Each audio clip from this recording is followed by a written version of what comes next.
Dr. Ram's Medical Coding Academy is the final destination to hone your skills.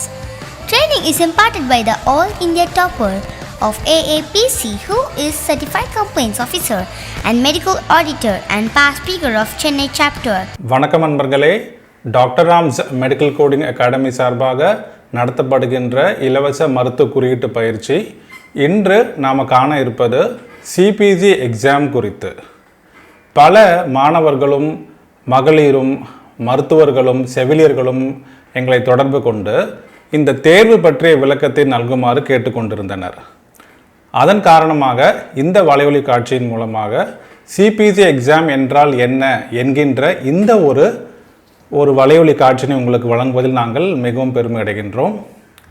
முதல்ல CPC என்றால் என்ன என்பதன் பொருள் என்னன்னா, சர்டிஃபைட் ப்ரொஃபஷனல் கோடர். இந்த மருத்துவ குறியீட்டு முறை வந்துட்டு வருங்காலத்துலேயும் நிகழ்காலத்துலேயும் இல்லை எதிர்காலத்தில் கூட நீங்கள் பார்த்தீங்கன்னா ஒரு மிகப்பெரிய ஒரு ப்ரொஃபஷனாக உருவெடுத்து வந்து கொண்டிருக்கிறது. காப்பீட்டு நிறுவனங்கள் வளர்ந்து கொண்டு இருக்கிறதுனால மெடிக்கல் கோடர்ஸ்க்கான ரோல் ரொம்ப அதிகமாகவே பெருகி கொண்டே இருக்கிறது. அப்படி இருக்கும் பொழுது ஒருவர் எவ்வாறு சர்டிஃபை ஆக முடியும்? இதில் ஒரு சின்ன விஷயத்தை நீங்கள் புரிஞ்சுக்கிடணும். என்ன அப்படின்னா, பல பயிற்சி நிறுவனங்கள் doctor Rams medical coding academy மாதிரி பலவிதமான பயிற்சி நிறுவனங்கள் உள்ளன. அந்த பயிற்சி நிறுவனங்கள் வழங்கக்கூடிய அந்த சர்டிஃபிகேட் என்பது நீங்கள் ஒரு நிறுவனத்தில் பணிபுரிவதற்கு அது போதும். அந்த சர்டிஃபிகேட் நீங்கள் வாங்கிக்கிட்டு நீங்கள் அதை எங்கே நீங்கள் ட்ரைனிங் முடிக்கிறீங்களோ அந்த நிறுவனத்துக்கிட்ட நீங்கள் வாங்கிக்கிட்டு இன்டர்வியூ நடக்கும் பொழுது இந்த சர்டிஃபிகேட்டை நீங்கள் எடுத்துகிட்டு செல்ல வேண்டியதாக இருக்கும். அங்கே அந்த நிறுவனத்தில் அதை பரிசோதிப்பாங்க. So doctor Rams medical coding academy மாதிரி இயக்கப்படுகின்ற பல பயிற்சி நிறுவனங்கள் கொடுக்கக்கூடிய அந்த சர்டிஃபிகேட் நீங்கள் ஒரு வேலைக்கு போகிறதுக்கு மட்டும் ரொம்ப உறுதுணையாக இருக்கும். அதற்கு பிறகு நீங்கள் சர்டிஃபை ஆகியே தீரணும். ஏனென்றால் அப்பொழுதுதான் உங்களுக்கு வேலையில் ஒரு சேலரி ஹைக் என்பது ஒன்று வழங்கப்படும். அதற்கு இந்த CPC அல்லது CIC அல்லது COC போன்ற இந்த தேர்வுகளை நீங்கள் கட்டாயமாக எழுத வேண்டியதாக இருக்கும். இந்த தேர்வை எந்த நிறுவனம் வழங்குகிறது, இதை பற்றி நாம் அடுத்த ஒரு வலைவலி காட்சியில் நாம் பார்ப்போம். இன்று நாம் காண இருப்பது இந்த CPC எக்ஸாம் குறித்து. CPC என்பது சர்டிஃபைட் ப்ரொஃபஷனல் கோடர். இதை வழங்கக்கூடிய இந்த நிறுவனத்தின் பெயர் AAPC, American academy of professional coders. இது அமெரிக்காவில் யூட்டா என்கின்ற இந்த மாநிலத்தில் இருக்கிறது.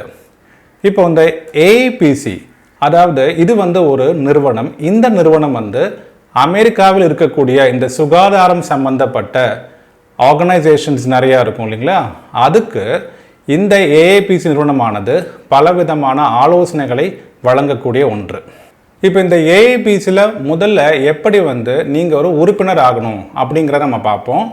அதற்கு முன்னாடி எவ்வாறெல்லாம் நீங்கள் ஒரு உறுப்பினர் ஆகலாம் அதை நம்ம தெரிஞ்சுக்கொள்வோம்.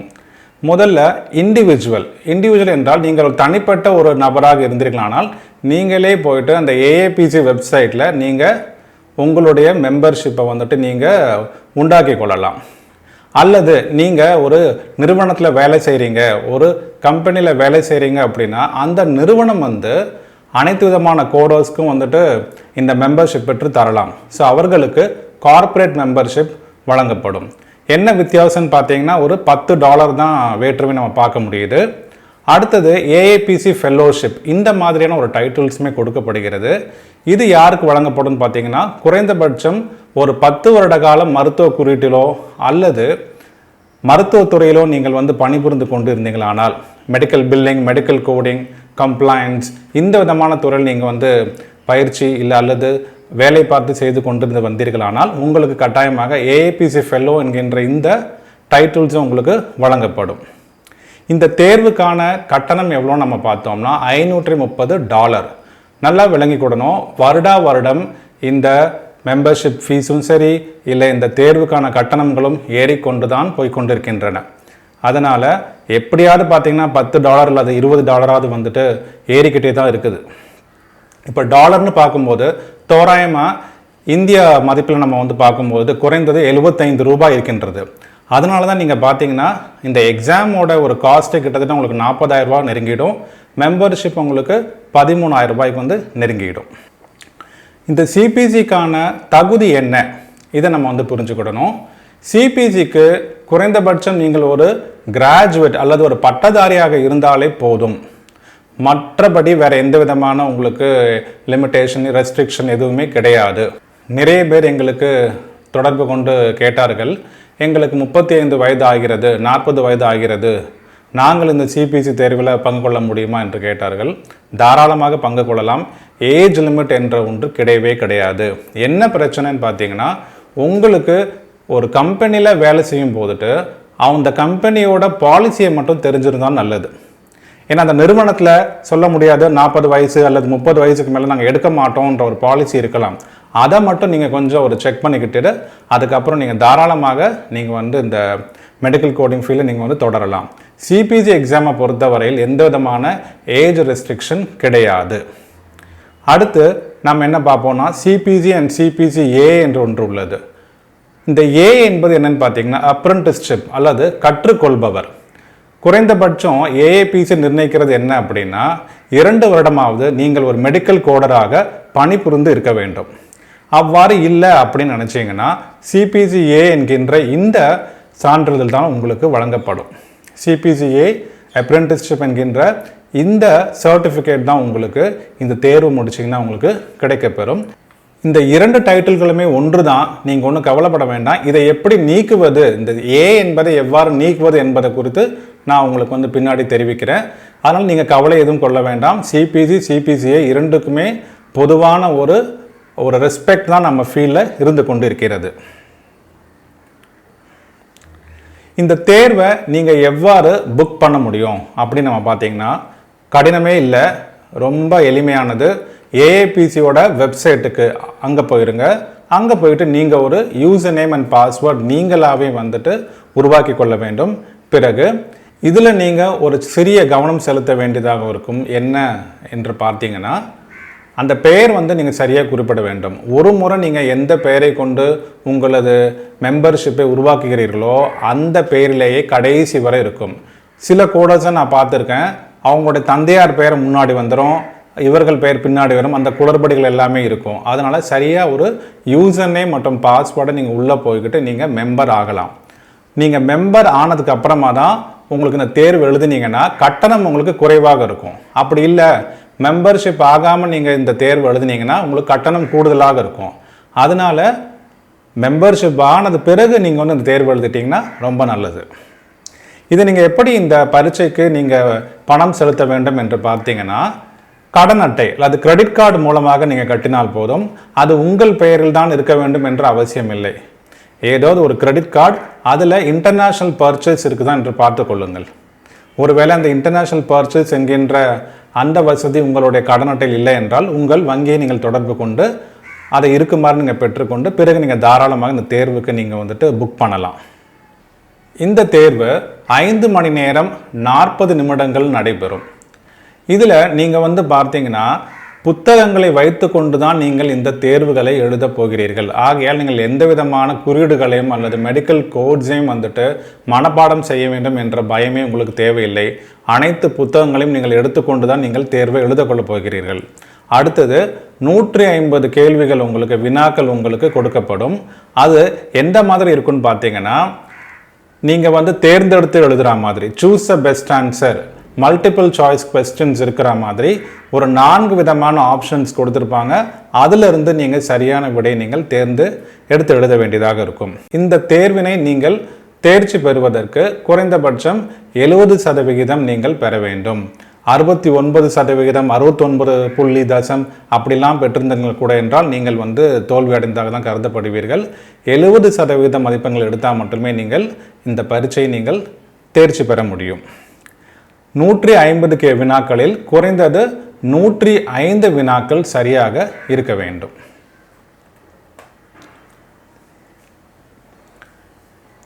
இந்த தேர்வுக்கான பாடத்திட்டம் என்ன அப்படிங்கிறத நாம் வந்து இப்போ பார்ப்போம்.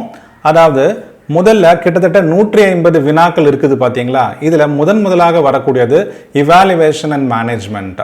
ஒரு மருத்துவர் செய்யக்கூடிய அந்த பரிசோதனைகள் அல்லது உங்களை வந்து பரிசோதித்து பார்ப்பது, இவற்றை பற்றி நம்ம பார்க்கக்கூடியது இவாலுவேஷன் அல்லது E&M கோடிங் என்று நாம் இதை குறிப்பிடுவோம்.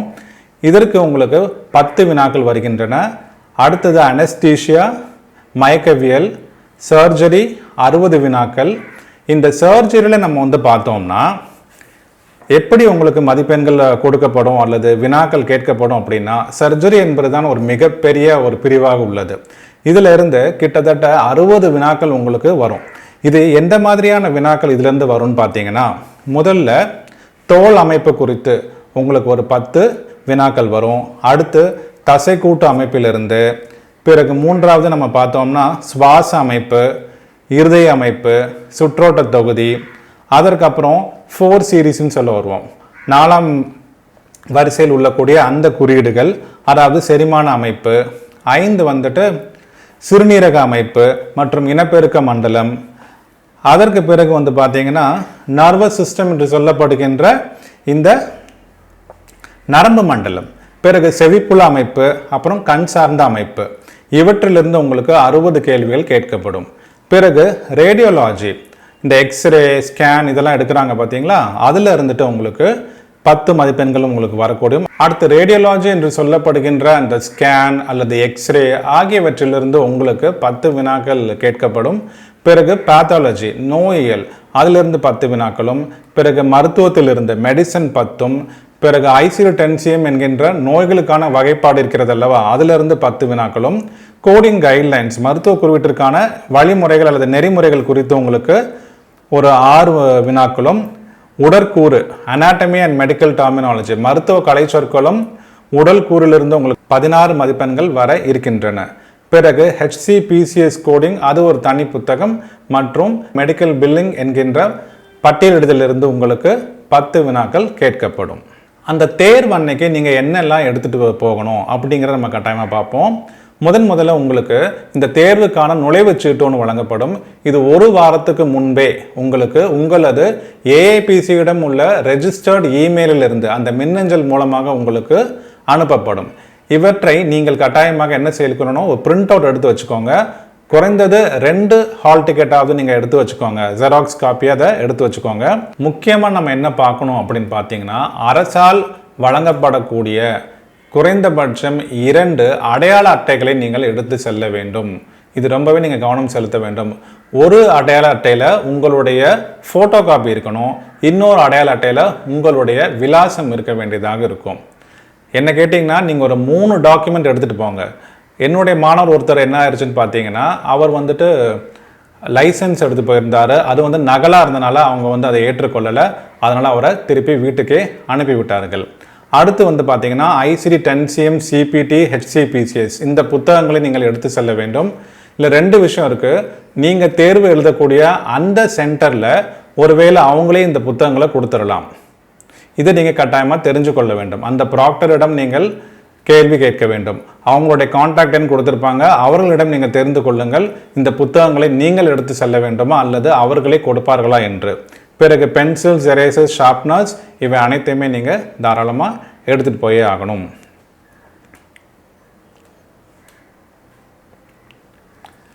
எதற்காக இந்த தேர்வை நம்ம எழுதுகிறோம் அப்படின்னு பார்த்தீங்கன்னா, ஒரு ப்ரொஃபஷனலிசம், ஒரு தொழில் சார்ந்த ஒரு மனப்பான்மை. எல்லாருமே மெடிக்கல் கோடர்ஸாக வந்துகிட்டே இருக்கும். ஆனால் உங்களுக்கு அமெரிக்க மருத்துவமனைகளோ அல்லது இந்தியாவில் இருக்கக்கூடிய இந்த மருத்துவமனைகளிலோ நீங்கள் வேலை பார்க்கணும்னு நினச்சிங்கன்னா, ஒரு சர்டிஃபைட் கோடராக இருந்தீங்கன்னா கட்டாயமாக உங்களுக்கு ஒரு வேலை வாய்ப்பு கிட்டும். இந்த வேலையிலே ஒரு செக்யூரிட்டி உங்களுக்கு கிடைக்கும் இல்லைங்களா. எப்போ வேணாலும் வேலை போகுன்ற அந்த ஒரு பயம் உங்களுக்கு தேவையில்லை.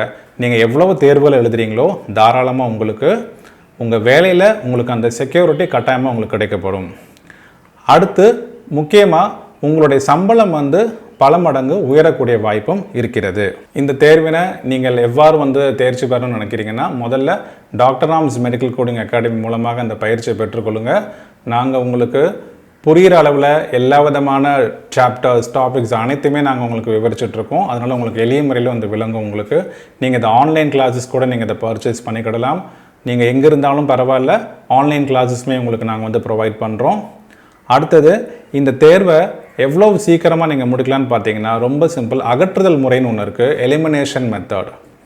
அந்த மெத்தட் படி அந்த 4 ஆப்ஷன்ஸில் 3 நீங்கள் விளக்கிடணும். அந்த 1 தான் உங்களுடைய சரியான விடை. அதை பற்றின உங்களுக்கு தெளிவுபடுத்துறது எல்லாமே எங்களுடைய வகுப்புகளில் உங்களுக்கு நாங்கள் தெரியப்படுத்துவோம். அதற்கு முக்கியமாக நேரத்தை நீங்கள் எப்படி சரியாக அதை மேனேஜ் பண்ணுறீங்கிறது தான் ரொம்ப ரொம்ப முக்கியமாக இது. ஏன்னா 5 மணி நேரம் 40 நிமிடம் இருந்தாலும் கூட உங்களுக்கு இந்த தேர்வை எழுத நேரம் பத்தாது. அதற்கு முக்கியமாக நீங்கள் இன்னொன்று என்ன செய்யணும் அப்படின்னா, முதல்ல உங்களுக்கு தெரிஞ்ச அந்த வினாக்களுக்கான விடையை நீங்கள் தேர்ந்தெடுத்துடணும். கடைசியில் பார்த்தீங்கன்னா 150 கேள்விகளில் 105 தேர்ச்சி பெற்றால் போதும். 45 கேள்விகள் நீங்கள் தப்பாக இருந்தால் கூட பரவாயில்ல, நீங்கள் CPC எக்ஸாமை நீங்கள் பாஸ் பண்ணிடலாம். இதன் மூலமாக அனைத்து விடயத்தையும் உங்களுக்கு நான் தெரிவிச்சிட்டேன். CPC எக்ஸாம்னா என்ன அப்படின்னுட்டு அடுத்த வலையொலியில் இந்த தேர்வு அன்னைக்கு என்னென்ன நடக்கும், நீங்கள் எப்படிலாம் உங்களுக்கு அந்த தேர்வு நடத்த போகிறாங்க, அந்த எக்ஸாம் ஹாலில் உங்களுக்கு என்ன நடக்கும் என்பதை அடுத்த வலையொலி காட்சியில் நான் தெரிவிக்கிறேன். அதனால் இத்துடன் இந்த வலையொலியை நாங்கள் முடிச்சுக்கொள்கிறோம். மிக்க நன்றி. ஏதேனும் உங்களுக்கு கேள்விகளோ கருத்துக்களோ இருந்தால் பகிரவும். மிக்க நன்றி. Dr. Ram's Medical Coding Academy is the final destination to hone your skills. Training is imparted by the All India topper of AAPC, who is Certified Compliance Officer and Medical Auditor and past speaker of Chennai chapter. For basic medical coding training and for certification exams like CPC, CCS, CPMA, CIC. Learn medical coding from Dr. Ram's Medical Coding Academy. You can contact us at 805-608-9962-791072. Thanks for watching. Please watch, like and subscribe our YouTube channel.